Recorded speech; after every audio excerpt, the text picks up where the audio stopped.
ফ্লাইটে উঠেছিলেন এক ভদ্রমহিলা।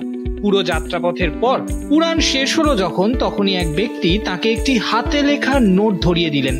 হাতে লেখা নোটটি দেওয়ার পর ওই ব্যক্তি মহিলাকে অনুরোধ করেন তিনি যেন এই নোটটি দেখে অস্বস্তি বোধ না করেন। তিনি ভদ্রমহিলাকে এই প্রমিসও করেছিলেন যে এই নোটে খারাপ কিছু নেই। বিমান থেকে নামার পর সেই নোটটি খোলেন ওই মহিলা। অবাক হয়ে দেখেন সেখানে লেখা, আপনার চুলটা খুব সুন্দর, এত অপূর্ব চুল খুব বেশি দেখিনি। এক্সে একটি পোস্টে অ্যাকিউজার এই অদ্ভুত ঘটনাটি শেয়ার করেছেন। মহিলার কথায় তিনি ওই হাতে লেখা নোটটি দেখে রীতিমতো চমকে গিয়েছিলেন।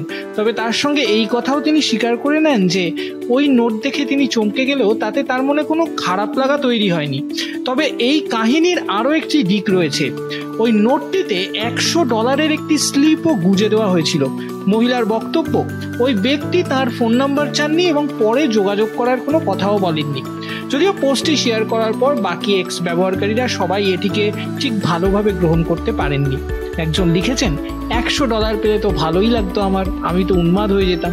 আরেকজন বলেন, আপনি যতই বলুন অস্বস্তিতে পড়েননি, কিন্তু ঘটনাটা আপাতভাবে বেশ অবাক করা এবং অদ্ভুত।